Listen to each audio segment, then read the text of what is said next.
Welcome back, friends. We are continuing with our video lecture of chemical agents of sterilization, and today we are going to study halogens, how halogens can be used as disinfectants. Halogens, as we know, there is iodine, there is chlorine, there is bromine. So among halogens, there is iodine and there is chlorine. Among halogens, there is iodine and chlorine, which has got an antimicrobial activity. That means it can be used as a disinfectant. We can highlight this. Among halogens, we have the iodine and we have the chlorine. They can be used as disinfectants. They can be used to sterilize the things. As we know that the chlorine, the iodine, they form salts like NaCl, they form NaI with sodium or other metals, you know, they form salts and they are, they remain free as well, and they form salts in nature with sodium or other metals. And As far as iodine and chlorine is concerned, from halogen family, they act as disinfectants. Now we are going to study the iodine, how it acts as an disinfectant, how it sterilizes. It is a second antiseptic, we all know. ये skin को जो है पे apply कर सकते हैं, और जो बॉडी सरफेस है, म्यूकोजा है, वूंड्स है, उन पे ये एंटीसेप्टिक का काम करता है, उनको माइक्रोबियल्स ग्रोथ से बचाता है. तो it is a second antiseptic, number first point. And it kills microorganisms over there in the body surfaces. It can be applied, it's less toxic, that's why it is used as an antiseptic, and it kills the microorganisms. Guys, iodine causes the killing of microorganisms by two processes. One is oxidization, oxidizing property, another is iodinating property.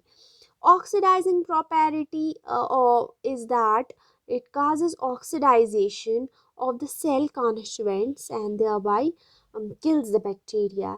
And by iodination, it causes the iodination of proteins and thereby inactivates the microbial growth. And higher concentration में अगर हम iodine का इस्तेमाल करेंगे, it even kills spores as well. So the iodine, is a second antiseptic.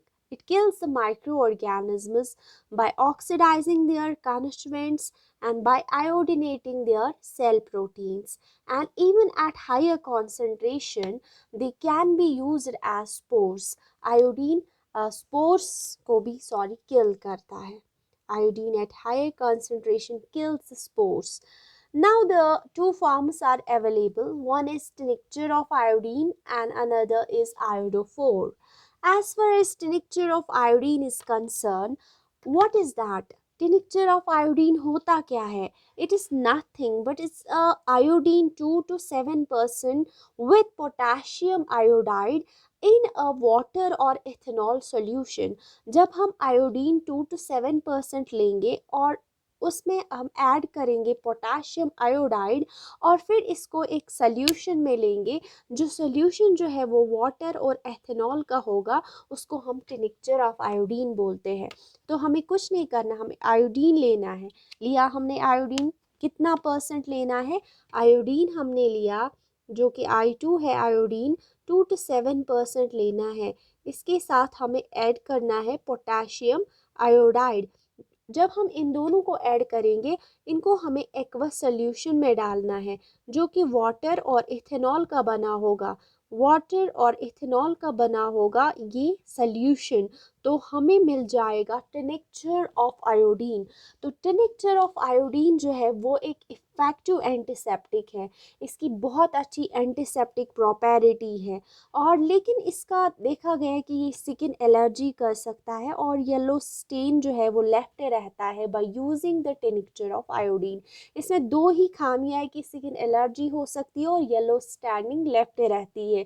Otherwise एक effective antiseptic है tincture of iodine. ना हम आयोडोफोर की बात करेंगे। अगर हम आयोडोफोर की बात करेंगे तो आयोडीन को किसी और सबस्टेंस के साथ मिलाएंगे जो कि उसको इनसॉलेबल से सॉलेबल बनाएगा, तो तभी उसको हम आयोडोफोर बोलेंगे, जो कि सॉलेबल होता है और वो स्टेबल होता है। जैसे आयोडीन को हम पोविडीन के साथ मिलाएंगे तो आयोडोफोर मिलेगा जो कि सॉलेबल होता है, अदरवाइज आयोडीन इनसॉलेबल होता है। लेकिन सॉलेबल बनाने के लिए हम लोग आयोडीन को पोविडोन में डालते हैं जिसको हम आयोडोफोर कहते हैं, और जो कि सॉलेबल रहता है पहला, और स्टेबल भी होता है और स्टेन भी नहीं करता है। और it releases the iodine slowly to minimise the skin burns and irritation. कभी कभार हम स्किन पे आयोडीन लगाते हैं तो इरिटेशन होती है, बर्न्स होता है, लेकिन उसको कम करने के लिए हम लोग आयोडोफोर का इस्तेमाल कर सकते हैं। It is least irritant because it releases the iodine slowly. ये देखा गया है कि इट रिलीजेस आयोडीन स्लोली। और जो प्री ऑपरेटिव एंटीसेप्टिक के तौर पर हम लोग आयोडोफोर का इस्तेमाल करते हैं, प्री ऑपरेटिव एंटीसेप्टिक के तौर पर ऑपरेशन से पहले हम लोग आयोडोफोर का इस्तेमाल करते हैं। ये था आयोडीन। हम लोग अब देखते हैं क्लोरीन एज एन डिसइंफेक्टेंट कैसे एक्ट करता है। अब हम बात करेंगे क्लोरीन की। तो क्लोरीन जो है, as far chlorine is concern, it's most commonly used disinfectant. आप लोगों ने म्युनिसिपल वाटर सप्लाईज देखी होंगी, या स्विमिंग पूल्स में एल्गी वगैरह जो ग्रो करती है, वो उसको डिसइंफेक्ट करने के लिए, या डायरी एंड फूड इंडस्ट्रीज़ में क्लोरीन का इस्तेमाल होता है।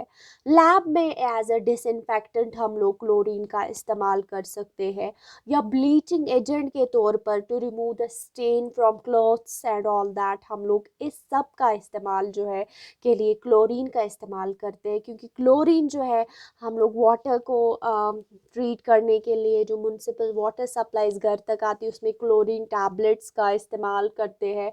स्विमिंग पूल्स में वो फंगस वगैरह, एल्गी वगैरह हो उसको ट्रीट करने के लिए, फूड को अच्छा रखने के लिए लैब में इसका इस्तेमाल करते हैं, या स्टैन हो हमें क्लोथ्स पे उसको साफ़ करने के लिए। तो इसकी प्रिपरेशन के लिए जो है ना, हमें क्लोरीन गैस अवेलेबल है। इसकी एक फॉर्म है क्लोरीन गैस।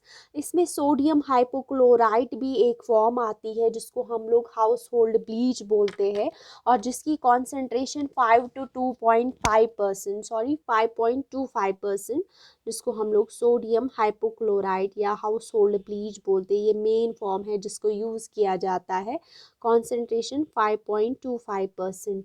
तो इसी तरह जो है कैल्शियम हाइपोक्लोराइड जो है वो भी ब्लीचिंग पाउडर जिसको बोलते हैं, इसका भी इस्तेमाल होता है।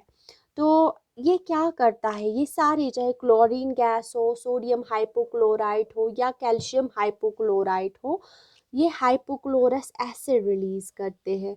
ये सारे जो है ये हाइपोक्लोरस एसिड रिलीज़ करते हैं। और हाइपोक्लोरस एसिड क्या करता है, ऑक्सीडेशन करता है। किस चीज़ का, जो कि मटेरियल्स होते हैं बैक्टीरिया के, सेल्यूलर मटेरियल्स होते हैं, उनकी ऑक्सीडेशन करता है और डिस्ट्रक्शन करता है उनकी, जो बैक्टीरिया के सेल्यूलर मटेरियल्स अंदर जो भी लिपिड्स हो, डीएनए हो, और जो वेजिटेटिव बैक्टीरिया हो, फंगई हो, उनका जो भी सेल्यूलर मटेरियल है उसकी ऑक्सीडेशन और डिस्ट्रक्शन होती है।